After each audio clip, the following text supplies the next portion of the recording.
hit start, it's live. Great. Welcome, everybody.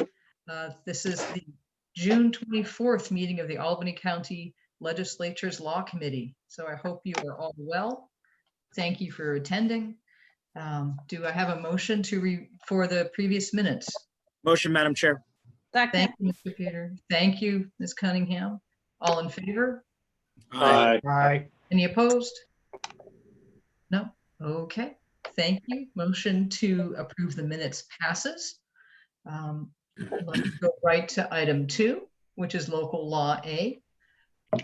Amending section 603 of the Albany County Charter and local law number 8 to change the process for release of the tentative annual budget. I've been advised this is being tabled at the request of the sponsor. That's correct. All righty, thank you. Local law B, I have also been advised is being tabled at the request of sponsor. That's correct. All right. Local law C, staying true to form here. This also is being tabled at request of sponsor. Yeah. All righty, thank you. This might be a really quick meeting. We're going to hop to item 6 regarding an agreement with New York State Coalition Against Sexual Assault regarding the Sexual Assault Services Program, and invite Ms. Ziegler to unmute her microphone and say a few words about this. Hi, Ms. Ziegler, how are you? Hi, thank you so much, and thank you. This is such an exciting way to communicate with you and to connect. Thank you. It's kind of fun. Thanks for being here. Absolutely. This is a renewal. We have had the SAS, the Sexual Assault Service Provider Grant, for a number of years, and it's just over $9,000. We use it to help those folks who are immigrants and refugees. A lot of immigrants and refugees have a history of domestic violence and sexual violence, and are often vulnerable to being victimized while new to New York. So we use it specifically. It pays salaries, it pays fringe, and we dedicate it toward serving that population. Very good. Are there any questions from Ms. Ziegler? Madam Chair, if there's no questions, I'd like to move this. Great. Second. Thank you, Mr. Bergdorf. Motion by Mr. Peters, second by Mr. Bergdorf. All in favor? Aye. Any opposed? No. Thank you. Thank you very much. Thank you, Ms. Ziegler. Thanks for being here. Let's go on to item number 7, authorizing an agreement with New York State Office of Indigent Legal Services. And on this one, we have Mr. Lucas Rogers joining us. Are you on, Mr. Rogers? Good evening, Madam Chair and members of the committee. Can you hear me okay? I can't really see you very well, but I can hear you, so. Well, if that works, yeah, I'm presenting this item. It's a joint presentation by 3 departments, and I worked with them to put this application together. So I appreciate you letting me present this item. This is to finalize year 2 of our ILS Harrell Herring statewide funding. As I think you're all aware at this point, over the next 5 years, the county is set to receive approximately $26 million in state funding for indigent defense from New York State ILS. The majority of the year 2 funding was actually included in the 2020 adopted budget, but just timing wise, the way the state cycle works, there were a couple outstanding items where either the state was still looking for answers to finalize from their agencies, or there were changing conditions on the ground. So there are small budget amendments for each of the 3 departments to finalize the year 2 budget and to amend the contract with the state. Happy to answer any questions if members have any.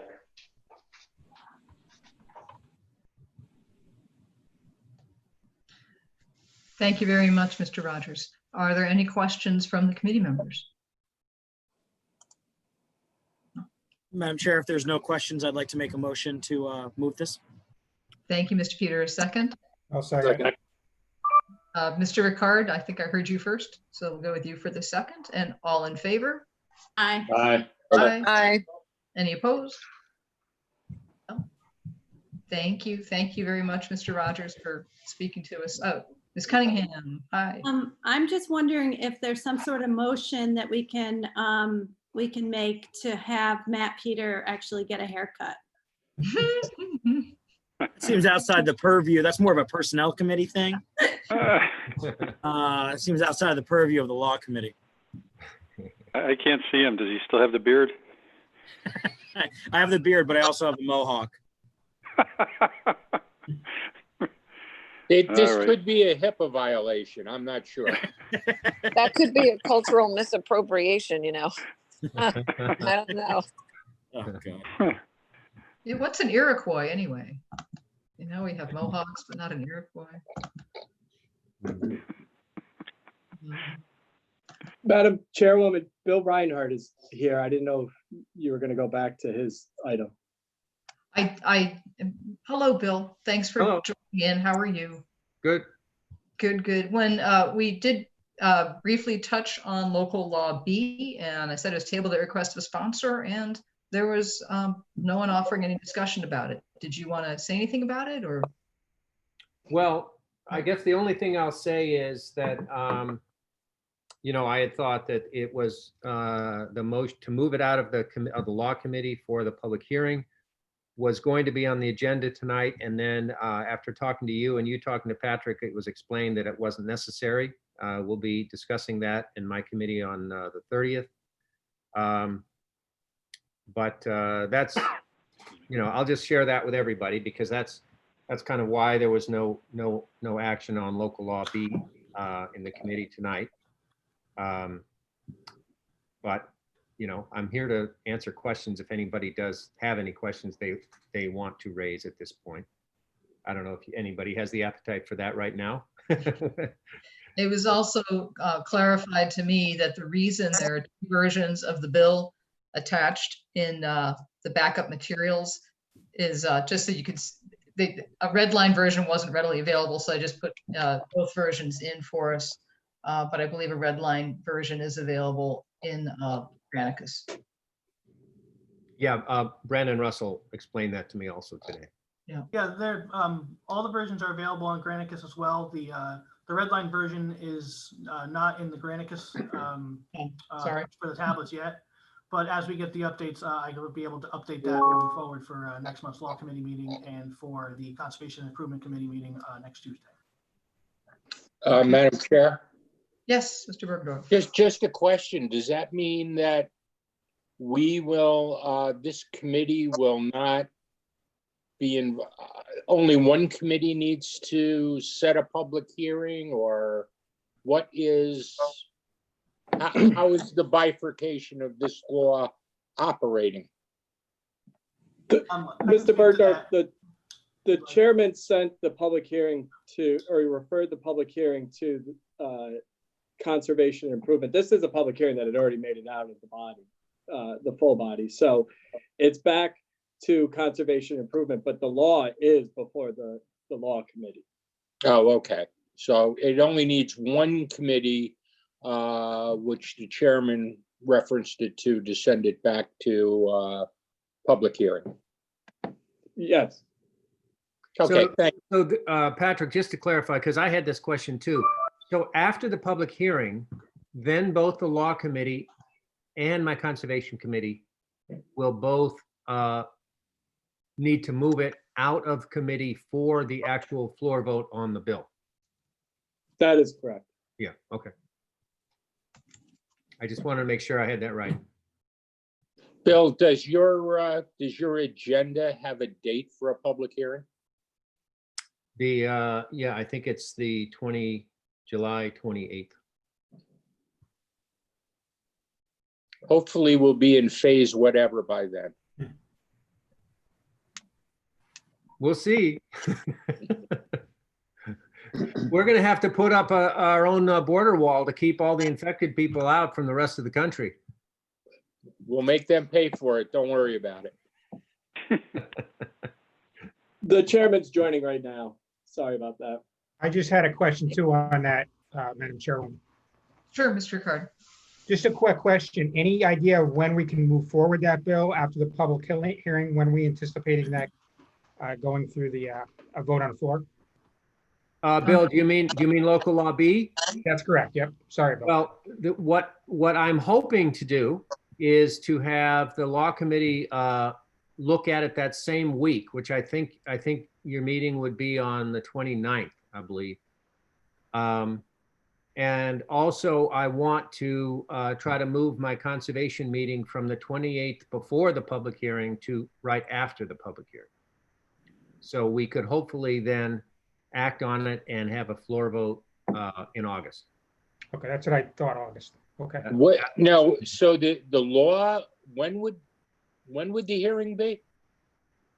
The hearing would be July 28th, is my understanding of when a public hearing in the month of July would be held. And when is the law committee meeting that month? The 29th. I think it's the 29th. I'm not on that committee, but I think it's the 29th.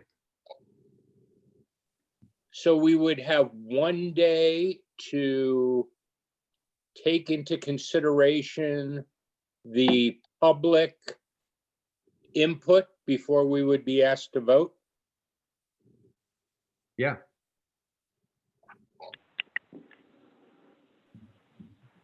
Not sure that's wise, but that's your call. Isn't that kind of what's happened with other bills? Well, generally, people make suggestions for changes in language. People bring up issues which take some level of research, especially one that may be subject to litigation. And I would think we would take more than one day to reflect upon the public comment before we would be asked to vote on something. Well, my feeling personal is opinion. we could still take it out of committee and still work on any of those issues.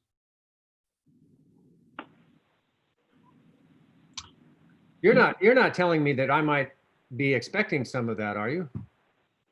What I'm suggesting is that there are people who may have issue with the law.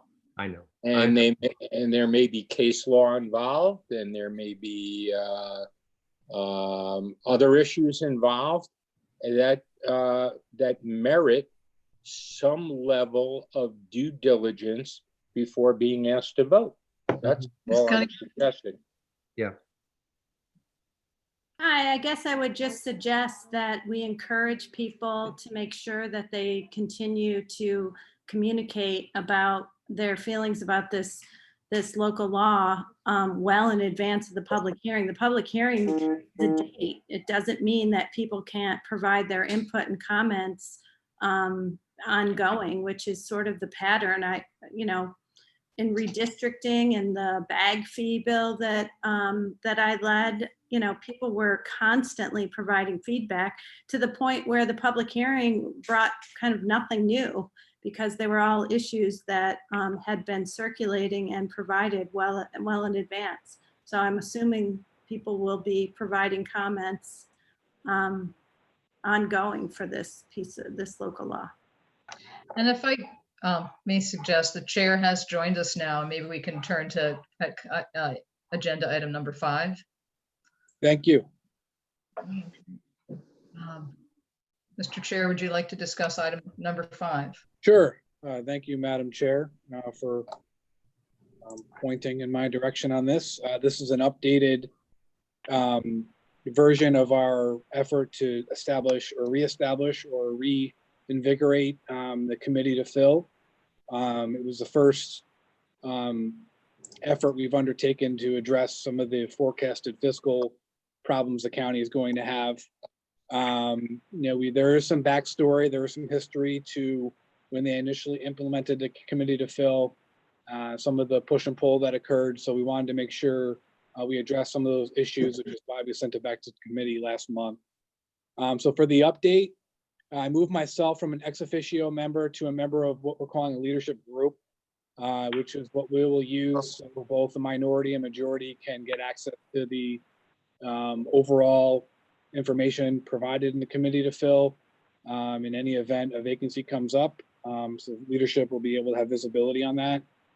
We're keeping the chairs of audit and finance and personnel as ex officio non-voting members. They will be in the room as the committee meets, should they choose. It just presented issues in terms of quorum and having a tie vote. And if they are voting, it meets once a week. And I wasn't sure if those individuals would be able to get in there and be in the seat each time. And for what it's worth, a version of the committee to fill met this week, and it's non-controversial. It's very functionary, and they just do an internal review. But we want to expand upon the old version. We've exempted all separately electeds pursuant to case law and our interpretation of the charter. I won't get into too great a detail because my overall lack or clear understanding, or Pat can fill in the gaps. In the prior version, prior administration attempted to make a Board of Elections employee subject to this, and there was a lawsuit. So we simply can't do it. So it's back to executive level departmental positions that are vacant. And we've exempted the Board of Elections because they're exempted under case law, which is what I just mentioned. And we're forming a leadership group. It's from a prior version of the resolution, but should keep on the membership apprised of what's going on. So those are the changes for your consideration. If anybody has any questions. Yes, Mr. Bergdorf. Mr. Chairman, I understand that the existing committee to fill vacancies, which was set up by the executive order by the county executive, has met several times. I understand that they are considering every line item in the budget. I'm not sure how the one set up by executive order would interact with this set up by the legislature. That's point number one.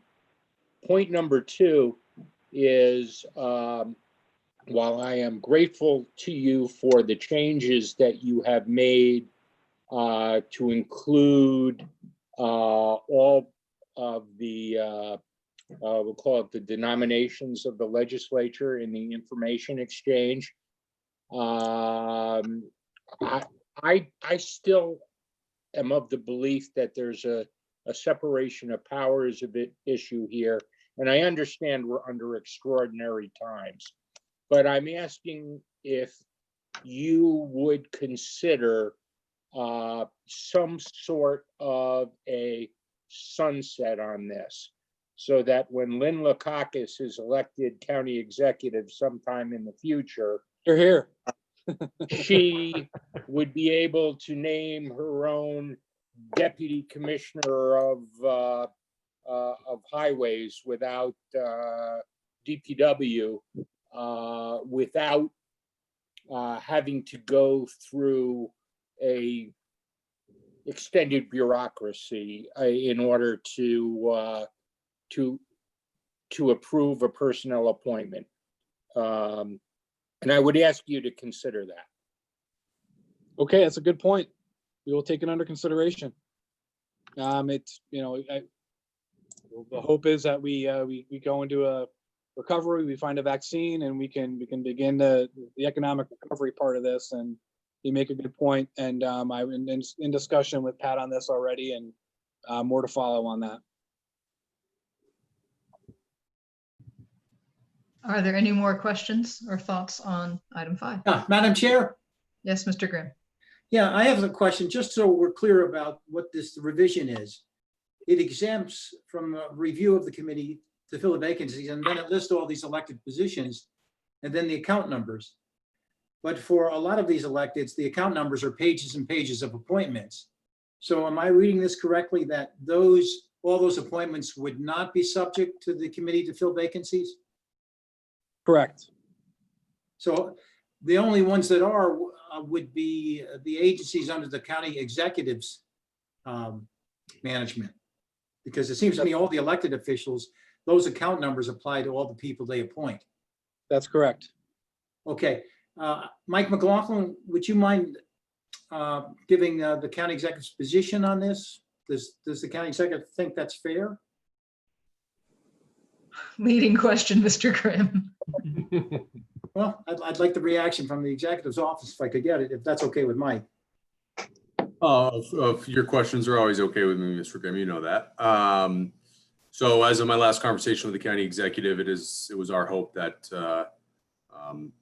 all positions with reasonable consideration, such as elected positions, et cetera, would be included so that it would be fair across the board.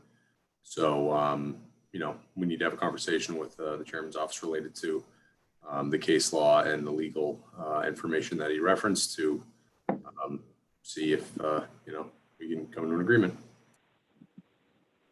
I may not have described it clearly in terms of the limitations, because as you know, I was more than willing to include everybody in on this, but if the law or case law prohibits it, I'm just trying to be mindful of that. I don't know if Pat could more clearly define or describe what the issue at hand is.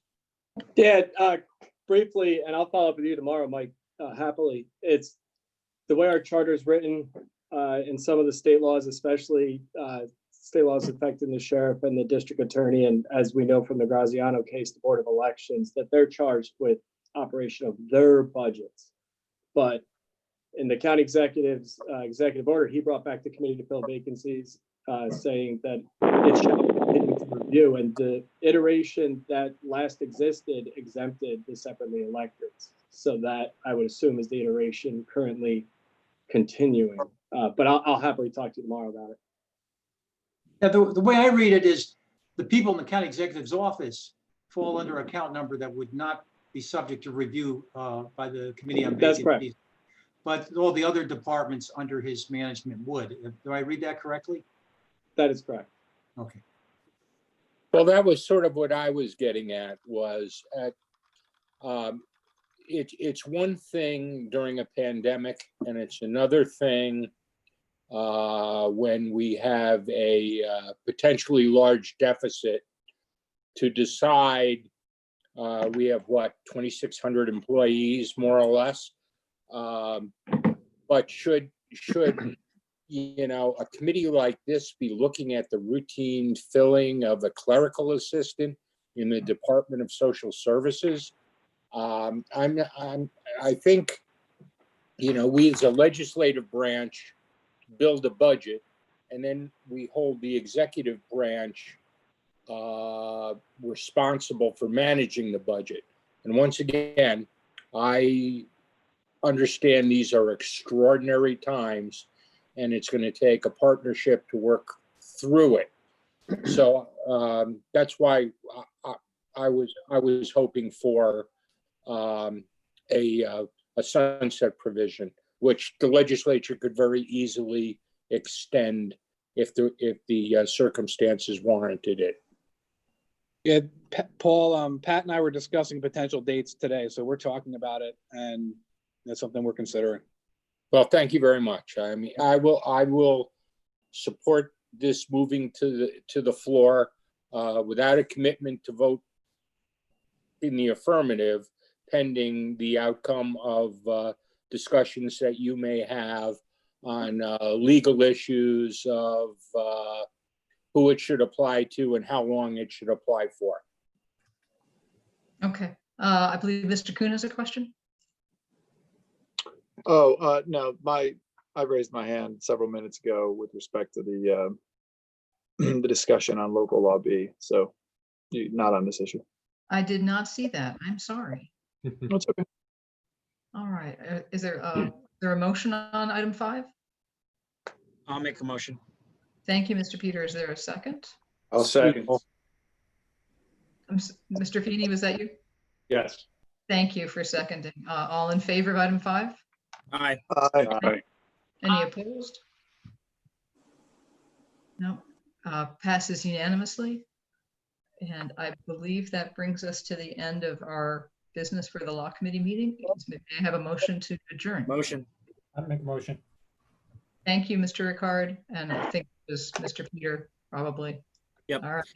Always quick on the motions, so, all right, thank you, everybody. Matt, I like the haircut. I'd stick with it. It's great. Paul. It's a great I haircut. like it too.